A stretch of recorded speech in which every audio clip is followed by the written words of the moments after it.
Baik, bismillah kita mulai tentang akhlak dan adab kenabian ini. Saya awali dari sini. Kita ngaji beneran malam hari ini. Itu ayat yang biasanya sering disebut kalau kita memulai kajian tentang Rasulullah Muhammad Sallallahu Alaihi Wasallam. Ada kabar dari surat At-Taubah ayat 128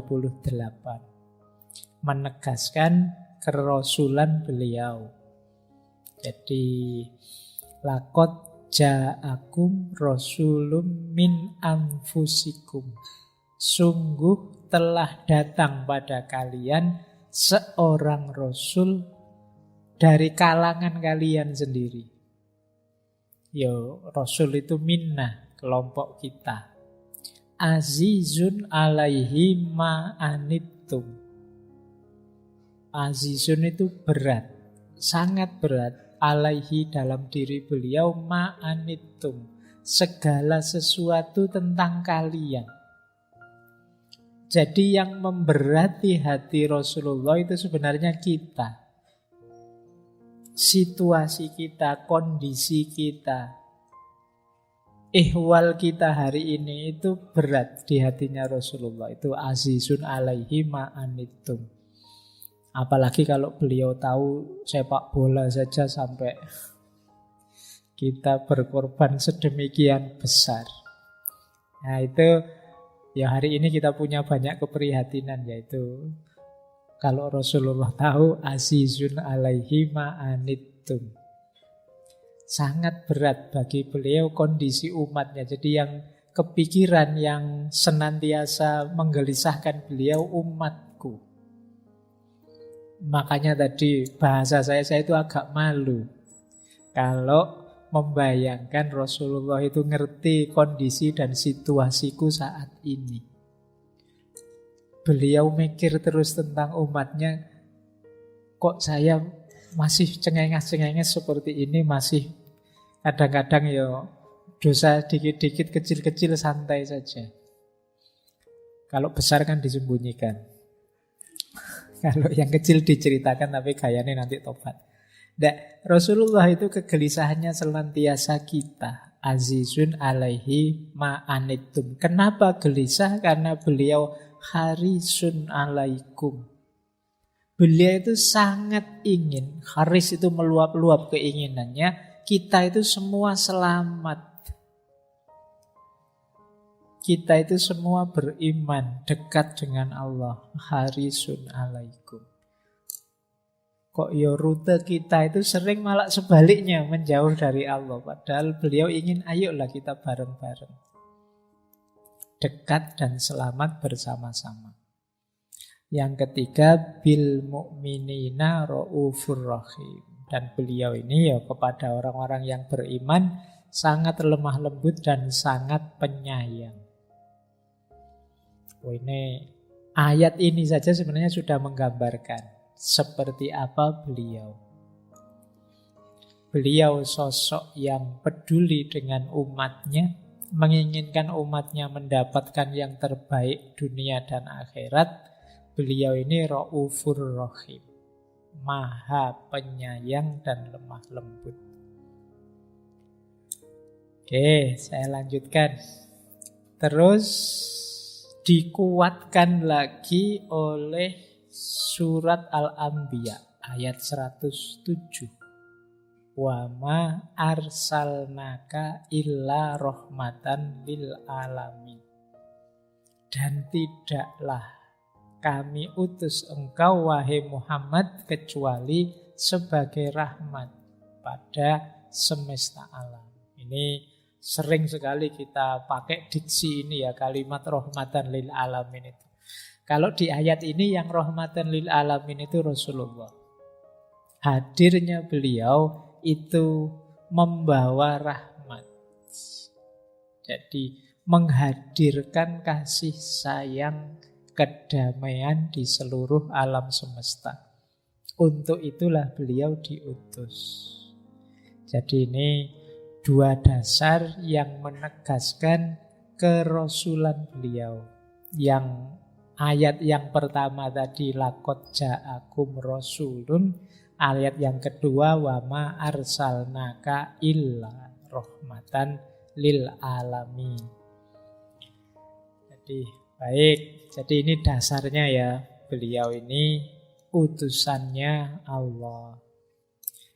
Nah, tak tambah sedikit quotes, mungkin kalian kurang merasa keren. Kan ayat Pak. Mbok yo ada ndak pengakuan, banyak pengakuan-pengakuan tentang beliau. Tidak hanya dari kalangan Muslim. Misalnya itu saya bawa dari Alphonse de Lamartine. Ini beliau penulis, sastrawan, termasuk founding father-nya Prancis modern hari ini. Kata dia, if greatness of purpose, kalau tujuan yang besar, smallness of mean, alat-alat perangkat fasilitas yang kecil, yang sederhana, an astonishing result, hasil yang mengagumkan, are the three criteria of a human genius who could dare compare any great man in history with Muhammad. Kalau tujuannya besar, tapi fasilitas media peralatannya sederhana, dan hasilnya mengagumkan, ini jadi kriteria orang jenius. Jadi kata de Lamartine, kalau orang jenius itu bisa mencapai hal-hal besar dengan alat-alat sederhana, dengan fasilitas yang sederhana. Ini kita sebut jenius. Siapa yang bisa menandingi Muhammad? Beliau orangnya sederhana. Jadi bukan dari kalangan yang raja atau kalangan yang konglomerat atau apa enggak. Tapi bisa mencapai hal-hal luar biasa. Loh, kalau ini jadi ukuran kita, orang jenius itu ya begitu ya. Tidak ada yang menandingi beliau. Ini yang ngomong bukan Muslim. Itu salah satu contoh ya. Teman-teman, jadi seandainya misalnya label tadi kan, kerasulan itu tidak kita lihat dulu, kita lihat orangnya saja. Kita lihat sosok beliau saja, itu sudah luar biasa. Apalagi tadi ada label kenabian, kerasulan. Saya ambil juga misalnya dari Mahatma Gandhi. Ada beberapa yang tidak mungkin saya bawa malam hari ini semua, nanti nggak jadi ngomong akhlak.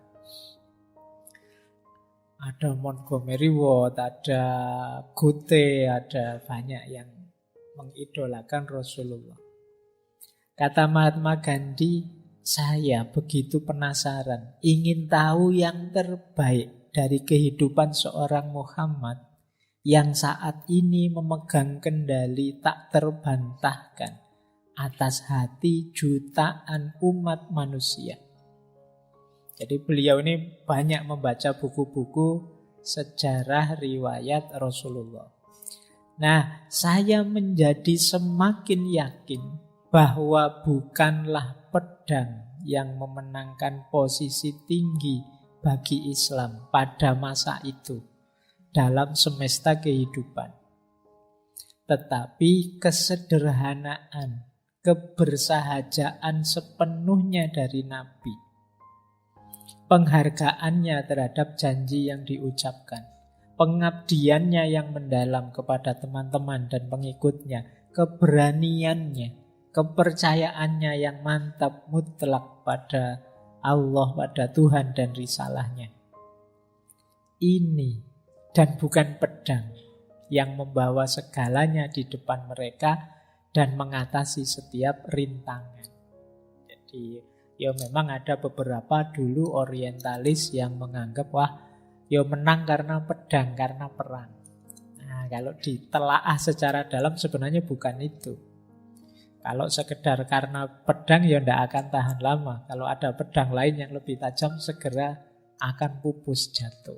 Buktinya tidak. Hari ini juga jumlahnya ya luar biasa.